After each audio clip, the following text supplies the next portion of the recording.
درود همدیاران گرامی، باز یک سال خانیش به انجام رسید. دیروز در تمام مکتب‌های تحصیلات همگانی دیارمان زنگ آخر صدا داد.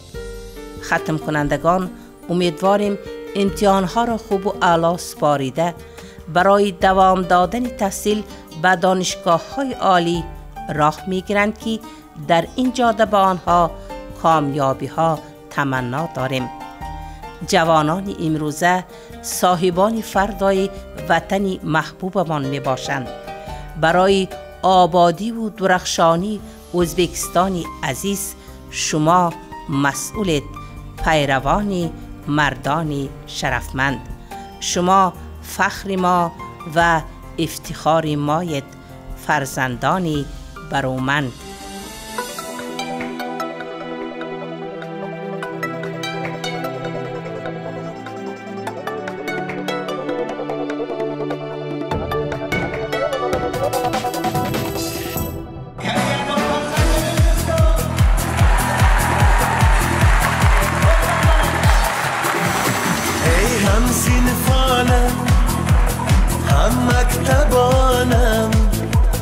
یادی شما یا در مغز جانم، با هم بیایم با هم نشینیم، از باغ دیدار شادی بچینیم، شادی بچینیم.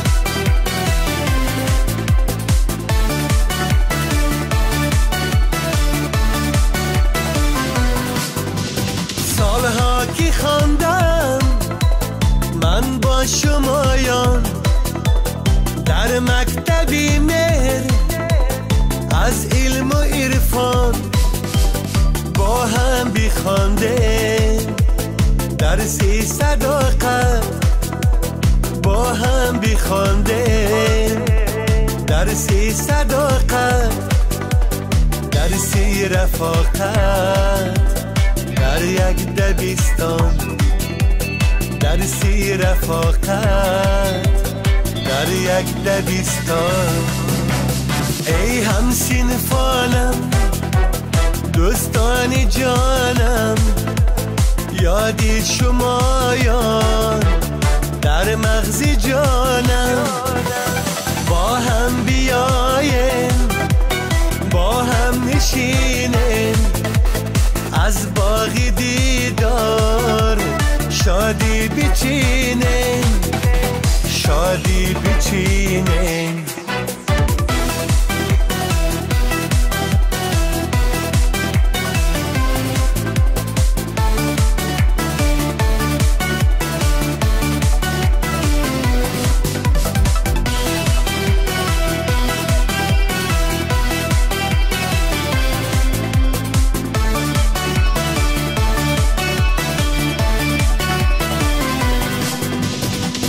قصه خانه از دفتر یاد، با قلبی پزمان با خاطری شاد، از زنگی اول تا زنگی آخر، از زنگی اول تا زنگی آخر، آهنگی اول آهنگی آخر، آهنگی اول آهنگی آخر. ای هم صنفانم هم مکتبانم، یادی شما یا در مغز جانم، با هم بیایم با هم نشینیم، از باغ دیدار شادی بچینیم، با هم بیایم با هم نشینیم، از باغ دیدار شادی بچینه شادی بچینه. ازبکستان مملکتی سرملت می باشد. نمایندگان ملت‌های گوناگون در وطن محبوبمان بهر رونق دیارمان سهمی مناسب می‌گذارند. برابر شهرهای قدیمی، محل‌های دوردست، حتی کوهپایه‌ها روز از روز آباد و زیبا می‌گردند. این همه برای رشد ساحه سیاحی زمینه است. خوشبختانه در زمان کنونی بر رشد توریسم چی داخلی و جلب نمودن سیاحان خارجی اهمیتی جدی داده می شود و عملی گشتن چنین دستورها ما را شاد می گرداند. این لحظه ما گزارش ما را از ناحیه سوخ ولایت فرغانه منظورتان می گردانیم. در ناحیه سوخ برای رشد توریسم داخلی پتانسیل موجود بوده. امروز موضع قیراق دامنه های کوهی لزر و مسکن استراحتی مردم محلی تبدیل یافته است. یعنی روز از روز توریسم داخلی در ناحیه سوخ رواج می‌یابد.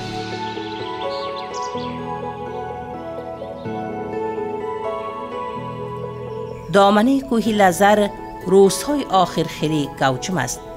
آدمان همراه دوستان، نزدیکان و پیوندان و اهل عائله خود به این مسکن آمده از طبیعت دلفریب و هوای صاف و بی‌غبار این موضع بهره‌ور می‌گردند. عجب فراغتی دارد.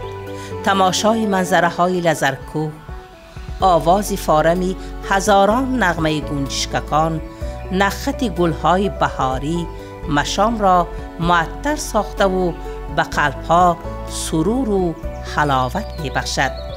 در آغوش طبیعت پختن سیخ کباب و نوشیدن چای جوش قمغان عجب لذتی دارد.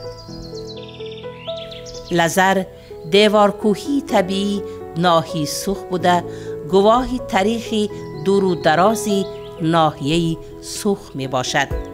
موضعهای زیاد دارد که هر یکی به خود خاص تاریخی دارند. موضعهای دهن تورا، ناروان، گردن، چشمه، منظره های مفتونکار دارند و مردم محلی میگویند که درباره تاریخ این موضعها بین اهالی نقل و روایت های زیاده وجود دارد که آن از نسل به نسل گذشته تا به ما رسیده است.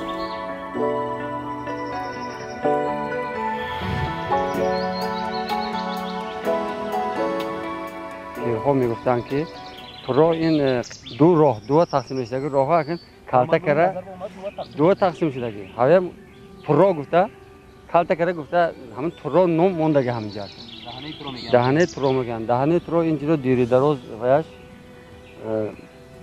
مساحش تو دروازه هست چشمه هست اولاد تو لزر با آنچه منظره های زیبا چشمه هم هست در بالا چشمه هست چشمه آب هست قیراق آباد کسودی هم با من مثال من با همون قیراق آبادش من با همه منظره ها حاضر بده من اویلوی از رایون اما اویلوی اومده همه جنه دم گرفته رسید تو دیگه توقع آورده شده هوای تازه شرایط و دم گرفته جلو نه کنه آینده توریسم کشوده شده و باید از دیگه دولت ها همینجا میاد حواس کرده. عزیزان هر قدری که به آغوش دیوارکوه طبیعی ناحیه سوخ لزرکوه نزدیک می شویم به منظره های خیلی زیبا و معجزه های طبیعت گواه شده ایستادیم و طبق معلومات مردم محلی در اینجا بعد دهنه تورا ناروانک بعد آن گردن و باز در بالاتر چشمه که وجود دارد که آنها گواهی تاریخی دور و دراز ناحیه سوخ می باشند و باز طبق معلومات تاریخ شناسان زمان آنهایی که از ظلم و ستم حکومت مستبد به داد آمده با آنها نامراسا بودند به همین جا آمده از هجوم لشکران سرخ پناه یافتند و در اینجا لشکر جمع نموده بر ضد آنها سخت مبارزه بردند. واقعا در این موضع خوشمنظره در هر قدم با معجزه های طبیعت دچار می آید. گل و گیاه‌های شفابخش بیشمار بوده. یکی از آن پیازی کوهی می باشد که آن را انظور نیز نام می برند. مردم این حدود انظور را از قدیم الایام تر و تازه یا در خوراک استفاده می کنند. انظور روستنی دارویی است. به یک چند بیماری ها نفعی زیاد دارد.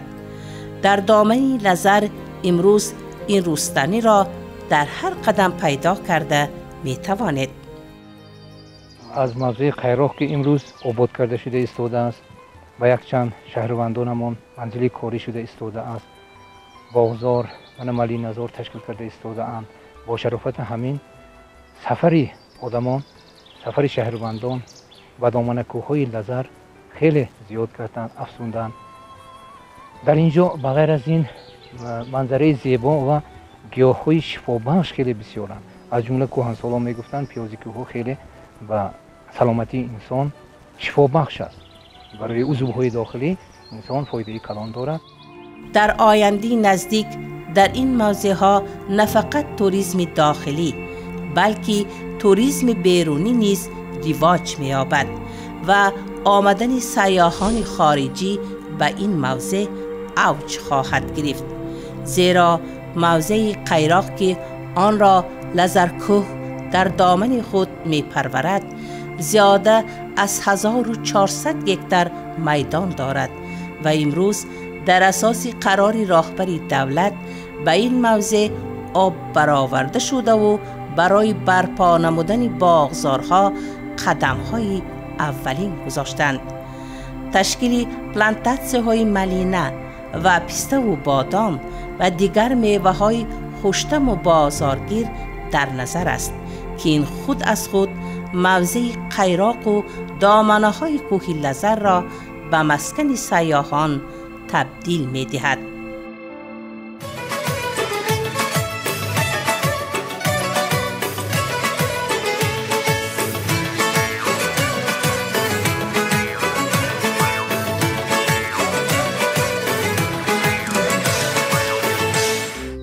رشد توریسم در منطقه‌های کوهی کشور یکی از مسئله‌های مهمترین به شمار می‌رود. خصوصاً در ناحیه سوخ برای رواج دادن ساحه مذکور امکانیت خیلی کلان موجود بوده. لایحه‌های بزرگ را در این سمت به عمل جاری نمودن ضرور است. موضع صورتی مسکن تاریخی بوده. در قرن 15 مدت به منزل استقامتی شاه و شاعر ظهیرالدین محمد بابور و لشکران او تبدیل یافته بود، زیرا این منزل در دامنه کوه جایگیر شده از 4 طرف با قله‌های بلند احاطه شده است و آن زمان برای بابور جای بیخوف و خطر و خالی از دشمن بود. مهمش در اینجا منبع زندگی آب وجود دارد. بعد تشریف حاکم ولایت به این منزل و قرار آمده بودند که موضع صورتی به مسکن سیاحی تبدیل داده شود. صاحبکاران و باغبانان این حدود علکه کارهای آبادسازی این منزل را آغاز کردند و امروز موضع صورتی پرپر سیاحان داخلی می باشد. دیار سوخ طبیعت زیبا دارد. من امروز چیزی که می‌بینید در مسیو صورتی خلق گوجمند. هر روز در اینجا مردم معین وقت یافته اومده در همینجا دمگیری میکنند. در هوای سرمای گرم هم در این کوهسار هوا سالم میباشد. بنابراین رواج دادن توریسم داخلی در این مسیو صورتی نهایت بسیار مهم است.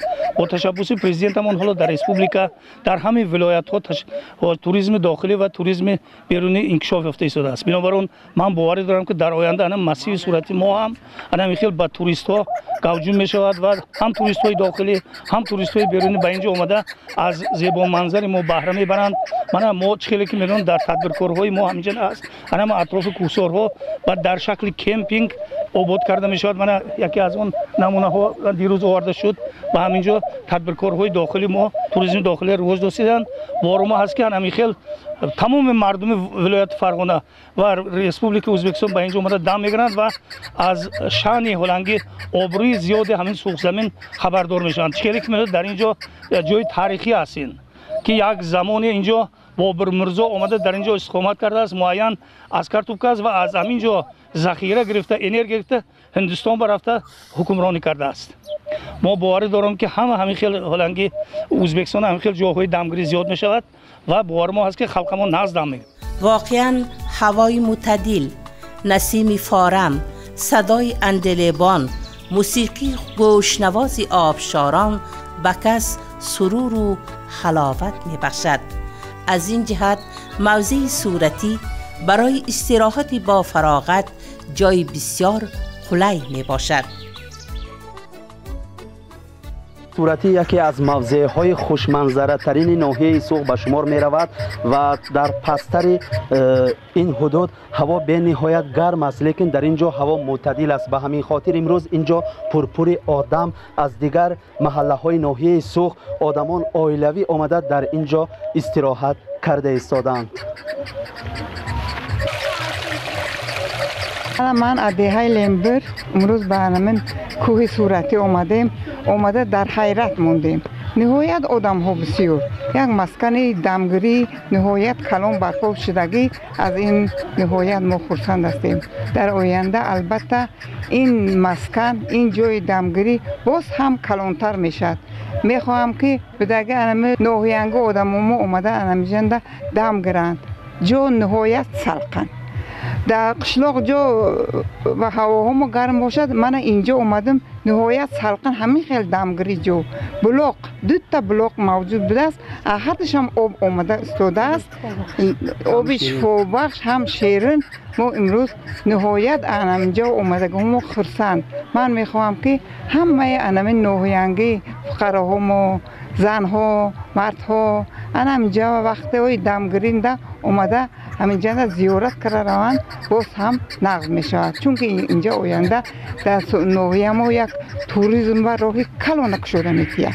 البته ما به همینجا اومده دیدم، با این باور حاصل کردم و موندگاه هایم به همینجا دعوت میکنم. پیش در تلویزیون میدیدم، صورتاش میدیدم، لیکن ما همین روز اومده همین شاهد همین منظره شدیم، باور کردیم. نهایت جای دمگیری باغ موجود، توتاش هست، همین خیلی جای دمگیری. سوخ محسنی گنج است. گنج بی‌بهای سوخ این طبیعت دلفریب و مفتونکارش می باشد. بی‌بهاترین نعمت، منبع حیات که زندگی را به آن تصور کردن امر محال است، آب حیات در این موضع صورتی از دل کوه و سنگ و شاخها جاری می گردد که در 4 فصل سال آبش خنک و طعمش شیرین. مردم محله ناحیه سوخ در روز دمگیری با اهل عائله خود به موضع صورتی آمده استراحت با فراغت می گذرانند و خرسندی آورش در آن است که امروز صاحبکاران محلی در این حدود برای اهالی جای نشست و دمگیری برپا کرده ایستادند. در دوام روزهای نزدیک موضع صورتی و سنگ آینه نه فقط به مسکن سیاحان داخلی بلکه به زیارتگاه سیاحان خارجی نیز تبدیل خواهد یافت.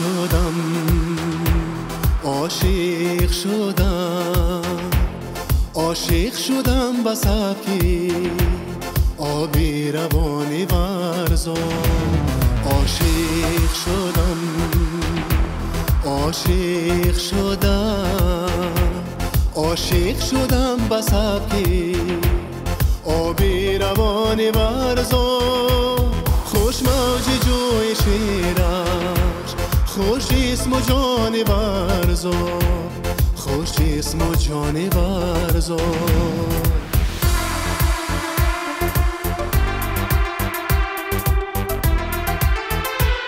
کوهش که در سکوت است سر تا به پا سرود است چون حافظی غزل دان چون پاسبانی ورزان چون پاسبانی ورزان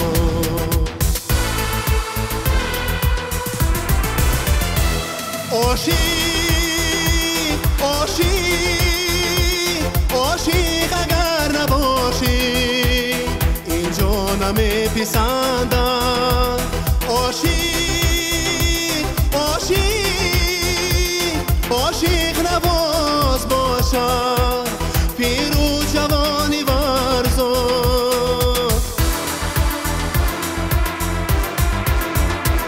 گل و دخترانی اینجا دل داده جان ستانم ارزد که جان سپاری بر دل برانی ورزان بر دل برانی ورزان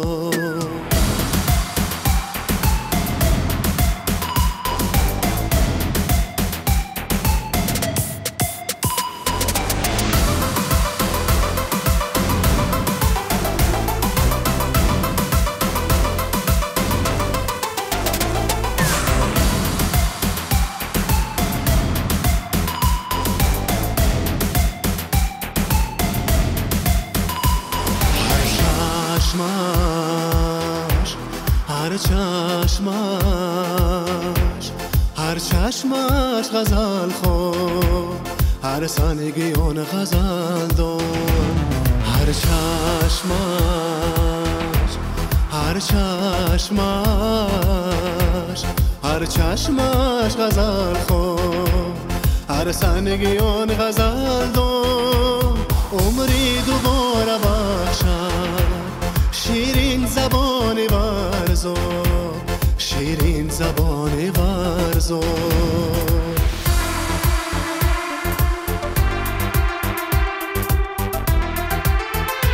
سنگش و بالینی خون ریگش و قالینی جو گل دامنی عروسان گل و پریانی ورزان گل و پریانی ورزان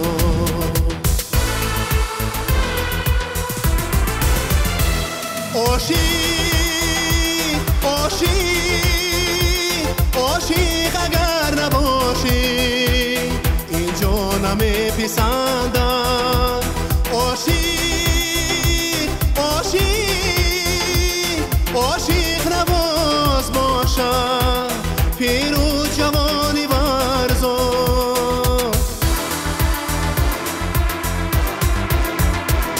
اینجا که عاشقانم از عشق جاویدانم ما نیز جاویدانیم چون عاشقانی ورزان چون عاشقانی ورزان